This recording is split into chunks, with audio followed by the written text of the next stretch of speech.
Can you believe that you can go from this to this in just under an hour and with only 4 pencils? You can, and it's easy. It's all about the proper layering of colors. Let's do this one together. To achieve an amazing realistic rose effect with colored pencils, you only need 2 things: a basic outline of a rose and just 4 colored pencils. You can draw your own outline, of course, or you can use mine. I put it up as a free gift for everyone in the Academy in our pages and guides section, so go grab it. For pencils, for this deep red rose, you will need pink, red, white, and black. Yep, that's it. But order and technique matter. So first, you need to gently but thoroughly prime pretty much everything that's our rose with this soft pink. I'm working with Prismacolor pencils, but you can achieve this effect with any professional brand of pencils as long as they allow for layering and blending, which at this point, pretty much all wax pencils do.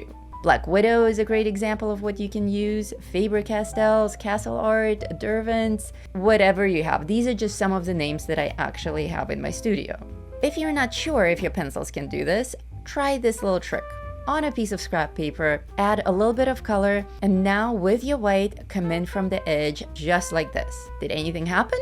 Did the white actually create a blending effect and make your pigment lighter? If not, your pencils don't blend well enough for this effect. And that's fine. Good news is, we know that a white Prismacolor will work with any brand of pencils, and white Prismacolors are available as a separate standalone purchase on Amazon. So go grab a few. They're great to have in the studio for future projects. Now, we didn't talk about paper color. I'm doing this project on a very lightly toned cream? Kind of greenish gold cream.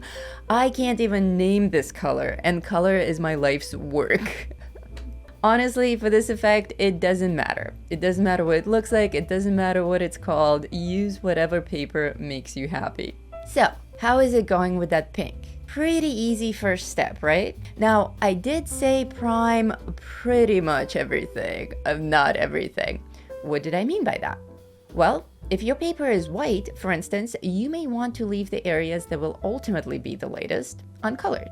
But how do you know which areas are the lightest in the end, you may ask? First, you have my reference image to work from. Second, you may be using a totally different reference image, and that's fine too. And third, generally, you will get your lightest highlights on the rose near the tips of the petals where they curl, and also on some edges. The other reason I said pretty much everything is because in my case, on toned paper, I'm not leaving anything blank, but I'm also not covering everything with a solid layer of pink. I'm introducing some gradient work, and that serves 2 purposes. 1, it starts to build a 3D shape, and 2, it gives us time to practice, to get in the swing of things in this first layer of color. Think of it as warm-up. Now for our main color, pick a nice vibrant red. Any red that makes you happy. For a deep burgundy rose, I recommend going with darker reds like Crimson Red or Crimson Lake in the Prismacolor set. And with this beautiful color, we will do most of the structure work of our rose, covering basically everything that's now pink. Why bother with the pink undertone then, you may ask? Oh, but it's so very important. That undertone is what allows for our red color to layer so smoothly, and also to shine so naturally. That undertone will always seep through the next color, even if it's not obvious. The human eye will detect that nuance. And this is also where we get to practice our different shading techniques. On rose petals, I like to work with these swishy strokes that so naturally create the silky texture we associate with rose petals. It's easy. Swish, swish, swish. And then add as much of your natural shading over them as you feel is needed. By the way, if you're looking to improve your skills with colored pencils, like how to hold them correctly, all the different ways to shade, how to use the color wheel, how to calibrate your pencil sets, and why, I teach all of that in our main course over at the Academy. And the course is called How to Use Colored Pencils Like a Pro. It's easy. Everything's easy. Getting there is easy. The Academy is literally called It's Easy to Draw, and the website is www.itseasytodraw.com. You can remember that, right? Pencils Pro is our flagship course, so it will be the first thing you see when you get there. But I'll drop a direct link in the pinned comment as well.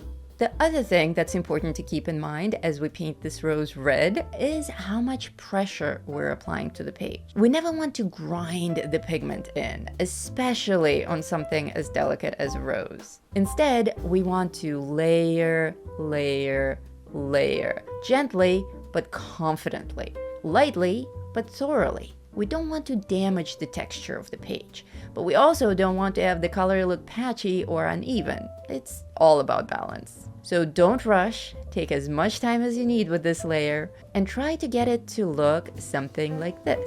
And now for that white pencil. And here is where I have a confession to make. I'm not actually using white. I'm using a 10% French gray instead.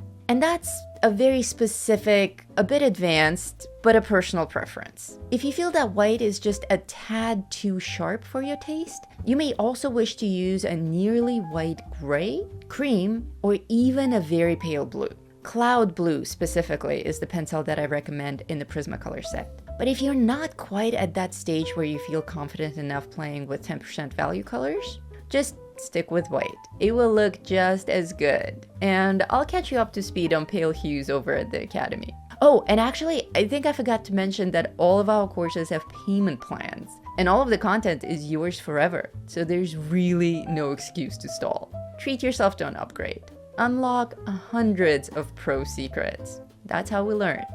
Now, with this white, or nearly white, we fill in all the lightest areas and start blending into that red. That's what we practiced on our scrap paper earlier. And naturally, this silky surface just happens. It's such a satisfying moment in the creation of this rose. You're gonna love it. And it really doesn't even compare to leaving parts of our white paper blank. Take a risk. Try it my way.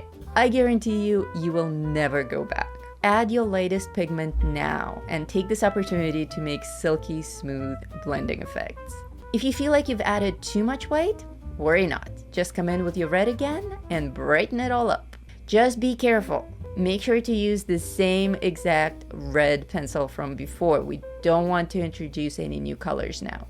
And finally, the scary part, and it is scary, my friends, even for me. Adding black, solid, black as night black to our super delicate silky rose, oof, it's properly terrifying. I get it, but trust me.